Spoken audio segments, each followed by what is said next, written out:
আপুনি বাৰু জানেনে চেহেৰা আৰু কাপোৰক লৈ মানুহক কেতিয়াও চিনিব নোৱাৰি। মানুহক চিনিব পাৰি কৰ্ম আৰু মানসিকতাৰ ওপৰত। যিবিলাক মানুহে আপোনাক কেৱল নিজৰ প্ৰয়োজনীয় সময়তহে আপোনাক বিচাৰে, আপোনালৈ মনত পেলায়, সেইসকল ব্যক্তিক, সেইসকল লোকক আপুনি কেতিয়াও হৃদয়ত স্থান নিদিব, অন্যথা আপুনি নিজে আঘাত পাব আৰু এয়া নিশ্চিত।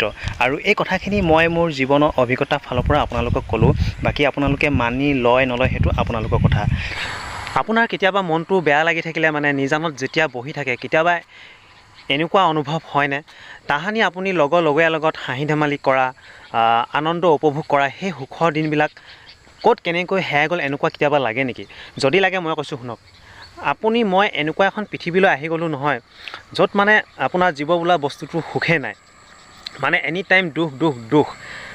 মই ভাবি আছোঁ, মই 2-এটকা টকাৰ কাৰণে মৰি আছোঁ।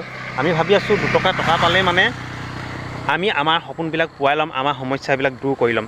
কিন্তু এনেকুৱাও বহুত লোক আছে নহয়, যি টকাৰ ওপৰতে বহি আছে। আৰু তেওঁলোকে যদিও টকাৰ ওপৰত বহি আছে, কিন্তু তেওঁলোকেও শান্তি নাই। তেওঁলোকেও কিবা প্ৰকাৰে জীৱনত দুখ আছে। গতিকে এইখন পৃথিৱীত কাৰোৱে সুখ বোলা বস্তুটো নাই, দুখৰ মাজতে সকলোৱে আছে। আৰু তেনেকৈ জীৱনটো চবেই কটাব লাগিব সুখ দুখৰ মাজতে। গতিকে মনটো দুখ কৰি আমি লাভ নাই। দুখ অচিনাকি মানুহে কেতিয়াও নিদিয়ে, দুখ দিয়ে সদায় নিজৰ আপোন মানুহবিলাকে।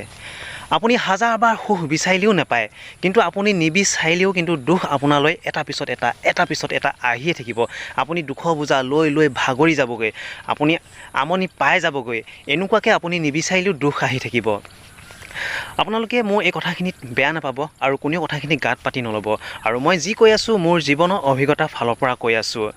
যিমানেই ডাঙৰ হৈছোঁ সিমানে যেন ক'ৰবাত মোৰ সুখবিলাক হেৰাই গৈছে, আনন্দবিলাক হেৰাই গৈছে।